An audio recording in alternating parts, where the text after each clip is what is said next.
What's good, guys? My name is Oleg Nikitin and you're watching No Limits On, and you're welcome to my tech kitchen. And today I have here the Sigma 24mm f1.4 for E-Mount, for Sony E-Mount, and I did some shoots with it, and now I will tell you everything you need to know about this lens and whether it's a good choice for you Sony E-Mount users. Let's go.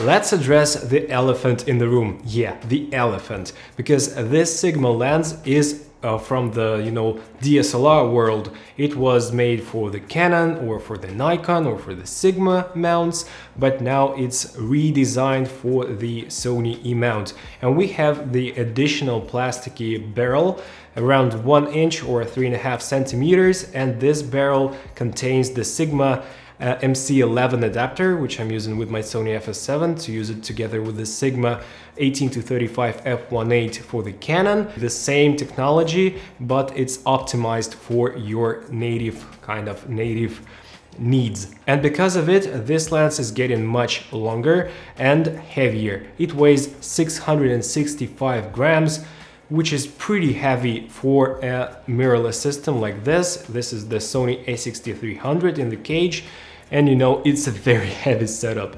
And even with my Sony a7S III, I was using this lens on the gimbal a lot throughout the whole shoots I did, and I can say that it's not the easiest lens to carry around. The next biggest question for all of us guys is the autofocusing capabilities. When we buy a native lens, we want the autofocus, the eye tracking to work perfectly. And I have tested this in a lot of conditions, in very low light situation, in a normal lit situation, and here is my test. I was running towards the camera and the lens, backwards, from side to side, fast, slow, and the settings were set to maximum, the sensitivity and the speed of the AF.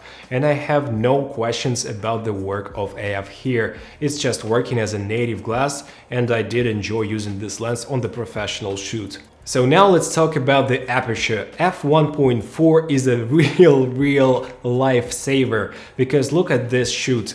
I was shooting in almost complete darkness at f1.4, and my ISO from time to time was above 200,000. Yeah, and I was shooting in S-Log3. You can check the video how to shoot in the S-Log3 even in low light, and you can actually get pretty outstanding results if you expose correctly. Here is the link. Also, I was using the Tamron 17-28 f 2.8. Also, the link is here. A lot of links today.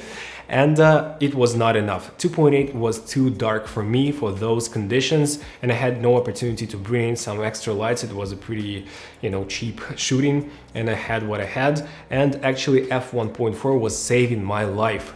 In terms of sharpness, I have no complaints. Let's see the different f-stops and the different values, and you can see that f1.4 is still pretty sharp, especially in the middle. The corners are a little bit less sharp, but still they are very usable, and the vignetting is not that hard, so I'm pretty satisfied with the sharpness and with the lens performance overall.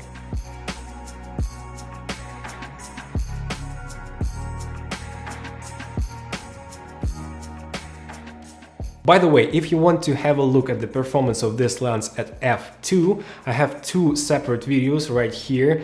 My two previous videos, they were completely shot with this lens, my talking head I mean, and it was using the f2 aperture. You can see the autofocusing performance and the sharpness of this lens in such conditions on my tech kitchen. So here are the links. Let's finish the talk about the aperture. It has f16 as a minimum or maximum aperture, you got me, and also 9 rounded aperture blades, which provides us with beautiful, extremely creamy bokeh. You can see those shots with me trying to kind of catch the autofocus, and you can see that the autofocus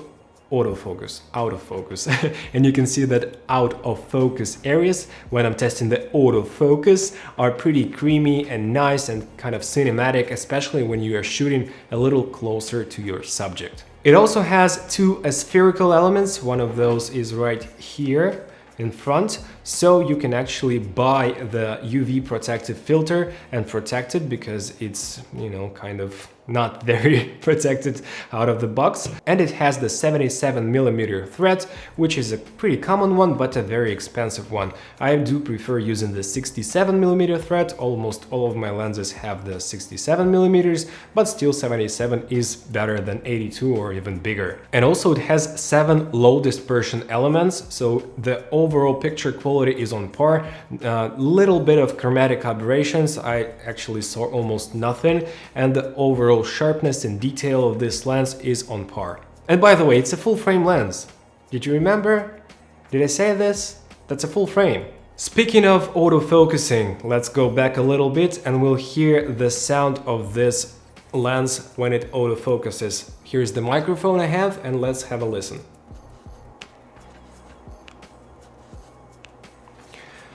Let's record a small portion of the video and let's have a listen. How does it sound in my Sony a6300?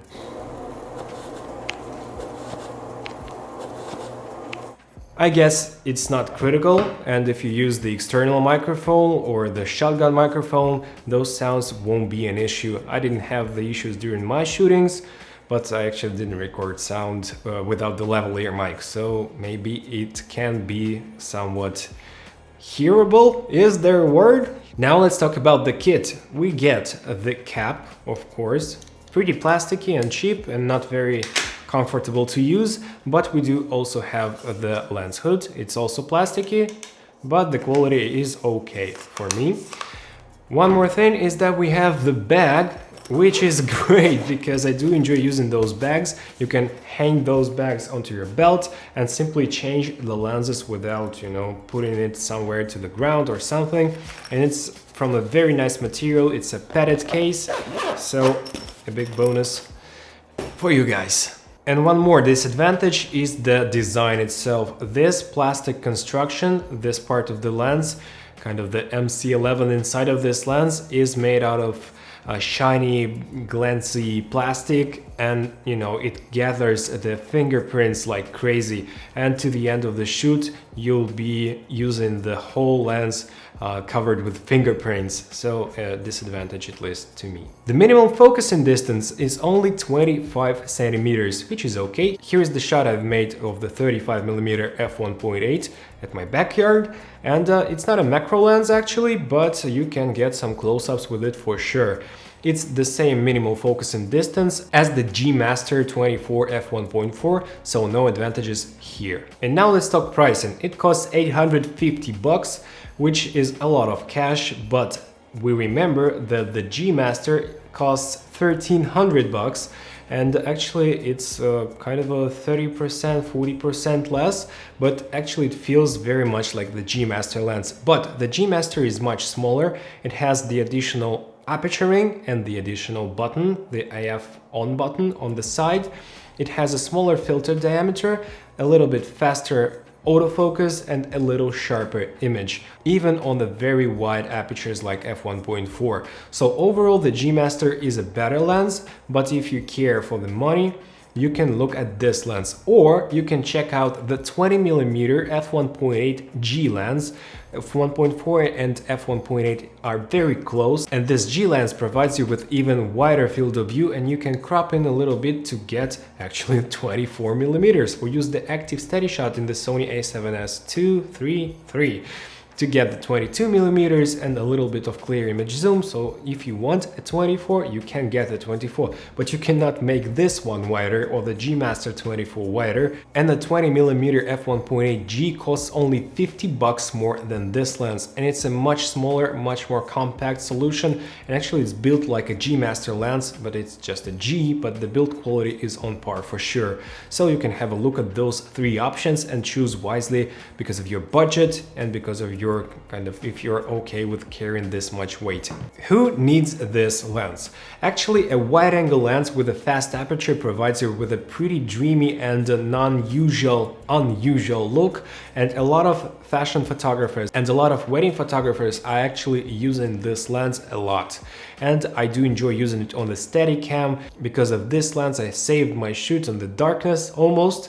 and I was very satisfied with the results, with the look of it. So if you didn't try the wide-angle fast lens like this Sigma 24 f1.4 Art lens, go to the closest rental store and rent this lens for a day. You will be astonished by what kind of pictures and video you can get out of this thing. And let me ask you a question. What do you think about this lens, and what wide-angle but very fast wide aperture lens do you use? Please share your thoughts in the comment section below. If you enjoyed the content, please smash the like and subscribe buttons, as I say in my videos, and you can also hit the notifications bell to see more of my videos actually. And this was Oleg Nikitin and My Tech Kitchen. See you in the next video, guys. Take care. Bye.